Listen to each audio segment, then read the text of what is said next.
BJP దానం నాగేందర్ని గట్టిగా target చేసినట్టు కనిపిస్తుంది.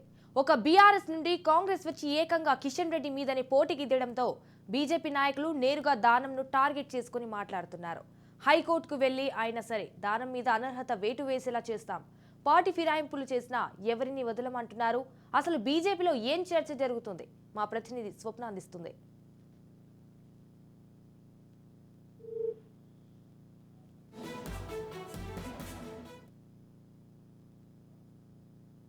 ప్రస్తుతం బీజేపీ టార్గెట్ దానం నాగేందర్ అంటుందా అంటే అంటుంది అనేటువంటి మాటే వస్తుంది. ఎందుకంటే ఆయన బీఆర్ఎస్లో ఎమ్మెల్యేగా గెలిచి ఆ తర్వాత కాంగ్రెస్లో చేరాడు.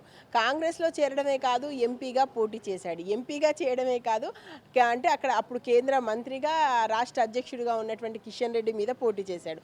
దీంతో ఇప్పుడు బీజేపీ అయితే స్పెషల్ ఫోకస్ దానం నాగేందర్ మీద పెట్టింది. ఇప్పటికే మేము చాలాసార్లు స్పీకర్ని కలవడానికి చూసాము, ఆయన మాకు అసలు టైం ఇవ్వట్లేదు, ఎలా అయినా సరే స్పీకర్ని కలుస్తాము, ఇప్పటికే రిజిస్టర్ పోస్టులు కూడా మేము పంపించడం జరిగింది, ఏ విధంగా దానం నాగేందర్ మీద కంటిన్యూ చేస్తారని, ఎందుకు ఆయన మీద అనర్హత వేటు వేయకూడదు అనేటువంటి చర్చ అయితే ప్రస్తుతం బీజేపీలో గట్టిగా నడుస్తుంది.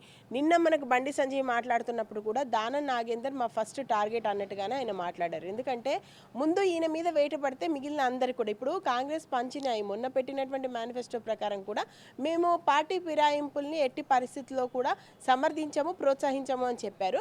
అలాంటిది మీ బీఆర్ఎస్ చేసింది వాళ్ళు చేస్తే వాళ్ళు చేసిందే మేము చేయకూడదా, వాళ్ళు చేస్తే రైట్ అయిపోయింది మేము చేస్తే తప్పు అయిపోయిందా అని చెప్పేసి వాళ్ళు చేసిందే మీరు ఎందుకు చేస్తున్నారు, మీకంటూ ఒక విలువలు లేవా, మీ పార్టీకంటూ ఒక సిద్ధాంతాలు లేవా అని చెప్పేసి గట్టిగా మాట్లాడుతున్నటువంటి పరిస్థితి కనిపిస్తుంది.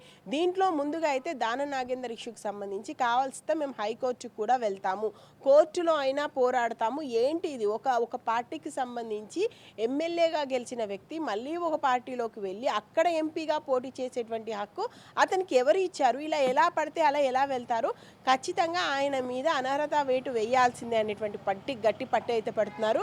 నిన్న బీజేపీ కీలక నేతలు కూడా మాట్లాడుతూ ఏం చెప్పారు, మేము మా పార్టీలోకి తీసుకోలేకనో మా పార్టీలోకి రాకనో మా పార్టీకి రావట్లేదని కాదు, మేము మా పార్టీలోకి ఎవరు వచ్చినా ఒక మాట చెప్తున్నాము, మీరు మీ పదవికి రాజీనామా చేయండి, బై ఎలక్షన్స్కి వెళ్దాము, ఫుల్ ఫ్లెడ్జ్డ్గా మా సపోర్ట్ అంతా ఉంటుంది, మనం పోరాడి గెలుద్దాము, అంతేకాని దొంగచాటుగా మా పార్టీలోకి రావడానికి మేము ఎట్టి పరిస్థితుల్లోనూ స్వాగతించమని చెప్తున్నాం. కాబట్టి మా పార్టీకి సంబంధించినటువంటి వస్తున్న వాళ్ళందరూ కూడా కొంతసేపు కొన్ని రోజులు వెయిట్ చూద్దాం అనేటువంటి ధోరణిలో ఉన్నారు.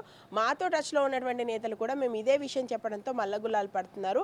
అయినా కూడా మాకు ఇప్పుడు నాయకులు పెరగడమో మాకు సంఖ్య పెరగడమో మాకు ప్రాధాన్యం కాదు, మాకంటూ కొన్ని సిద్ధాంతాలు ఉన్నాయి, మేము ఎట్టి పరిస్థితుల్లోనూ ఒక పార్టీ నుంచి వచ్చినటువంటి నేతను తీసేసుకొని మళ్ళీ ఆ పదవిలోనే అతన్ని కొనసాగించేటువంటి పరిస్థితి లేదని చెప్తున్నారు.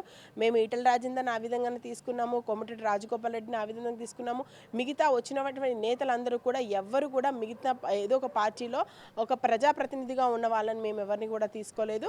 కాబట్టి ఆ పద్ధతి అయితే ఎట్టి పరిస్థితుల్లోనూ బీజేపీలో ఉండదు.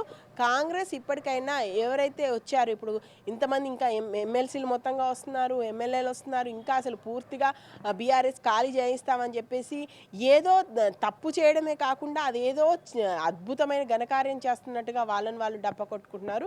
ఇది ఎట్టి పరిస్థితుల్లో న్యాయం కాదు, స్పీకర్ని కలుస్తాము, హైకోర్టులో అయినా పోరాడతాము, ఇలా పార్టీ ఫిరాయింపుల్ని ప్రోత్సహిస్తున్నటువంటి కాంగ్రెస్ మీద చర్యలు తీసుకోవాలి, మొట్టమొదటిగా దానం నాగేందర్ మీద వేటు పడాల్సిందే అని చెప్పేసి బీజేపీ నేతలు అయితే గట్టిగా పట్టుబడుతున్నారు, న్యాయ పోరాటానికి అయితే సిద్ధమవుతున్నారు.